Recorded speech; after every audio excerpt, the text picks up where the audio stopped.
How's it going, party people? It's Caravan Dan from Gaming Caravan, and it is officially the Christmas season. Congratulations, we're past Thanksgiving. I've been holding this back for so long.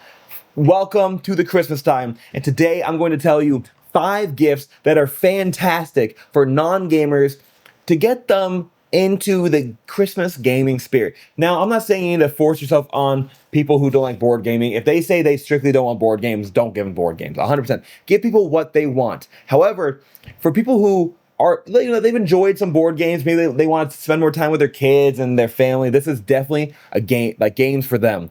Going into the list right now, tell me what you think would be a fantastic introductory weight game to get people to play board games. And I'm going to talk about mine. So number 5, we have The Gang. The Gang is a fantastic cooperative poker-based card game.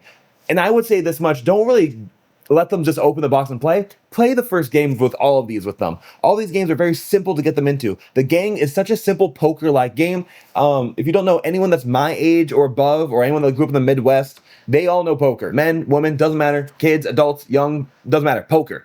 We've all played poker, blackjack, all that fun stuff. So games that are reminiscent of things we already know are fantastic to get them more in the culture. My dad would be able to play The Gang, and I'm going to challenge that and test that very, very soon. But The Gang is such a simple rule. There's chips from 1 to 5, or 1 depending on the player count to the highest player count. So 1, 2, 3, 4, if there's 4 players. All you do is you take the chip of what you think you have in order from best to worst hand of your group. So if I have a 2 and a king in my hand, I'm gonna take like of different suits. I'm gonna take like a 4. I have the lowest hand. Whoever takes the 1 will have the highest hand. You know, it's very simple. Very simple. All that matters is you have to make sure you have the right order for the final hand. So if I have a flush, I'm gonna want to rush to take that 1 to get the best hand out there. But if someone has a horrible hand, you might want to rush to take that 5. Maybe you have a 2 pair, and you're not really so sure if you have the best hand or not. So you're really gonna hover around the 2, wait to see if anyone's gonna take it, maybe, because you can't say what's in your hand. You can't say what's on the table that affects your hand. You can really just be like, what do you think? Are you sure? And communicate with confidence. And that's very fun, because worst case, you get it wrong, you try again. I think it's whoever succeeds. If you succeed 3 times, you win. If you fail 3 times, you lose. And there's kind of like a not story mode, but there's missions you can go down to make the game harder and harder, more and more interesting. Easier or harder depending on what type of game you want to have. So The Gang is a fantastic hit with that. Next up, number 4, we have Hot Streak. Hot Streak is a game I don't enjoy whatsoever that I'm suggesting, because everyone else around me loves it. I don't like Hot Streak. It's way too goofy. It's way too Exploding Kittens-like, way too random. But that's exactly what people are loving this. Heavy gamers, light gamers, people who don't play games, they're loving it. So basically, a bunch of mascots are running in a race. You have to bet on who's going to win. It's kind of like Ready, Set, Bet, but like Exploding Kitten style.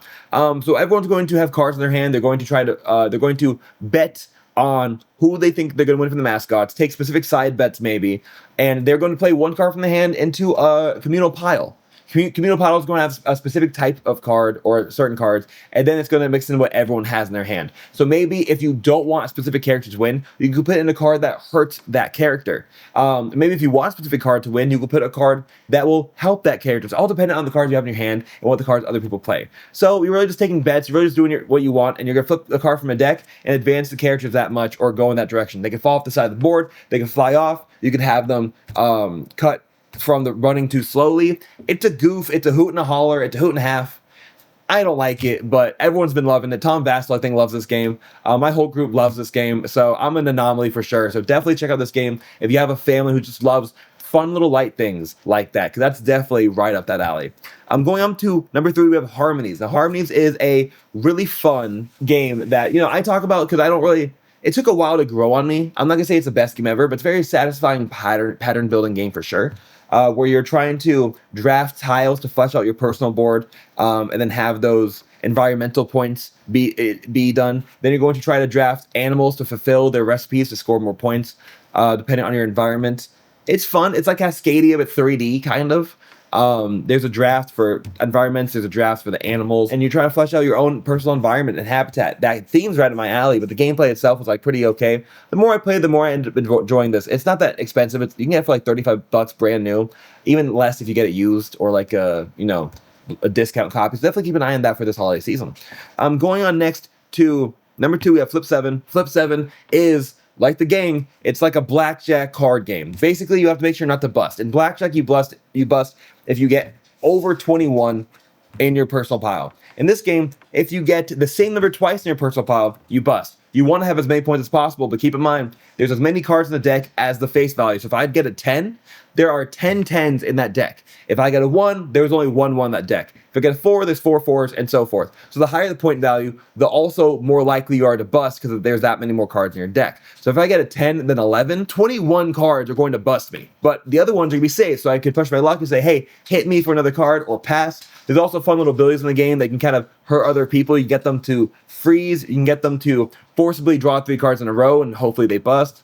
Maybe do it to yourself and hoping you don't bust. It's a fun time. You do it after rounds. When everyone's either passed or busted, you're going to score that round. Whoever has 200 points first will win the game. Very simple, very fast, very blackjack-esque. And if you like that kind of stuff, fast, quick, reminiscent of like a previously designed game, this is a good one for sure. There's also a Grinch edition available right now if you want, I think at Target and Walmart and all that stuff, where it's literally like Dr. Seuss's Grinch in the art style of this game. I don't know like if it's gonna be necessary to have. Maybe it's like gonna be a limited edition. I don't know. Definitely go and find it if you want to give someone that for this holiday season. It's only like 15, 10 bucks, really cheap.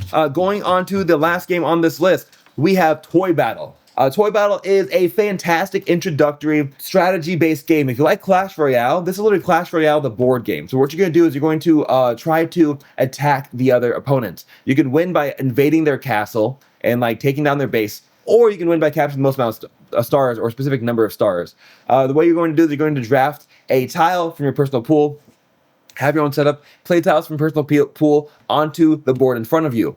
Depending where you place the tile and depending on what tile you place, you're going to do certain abilities. And then if you control a certain area, you're going to gain the stars of that area. You're going to be attacking each other and knocking each other off the board, trying to get to each other's bases, or see whoever's going to score the most amount of points by the time the game ends, or whoever scores like the right amount of stars to end the game as well. Very tactical, very fun, and very like, it's a very serious game if you want it to be, but also it's a very quick, fun, light, chess-like game with abilities. Almost like if every chess piece had a different ability, and you randomly pulled them to play them on the board.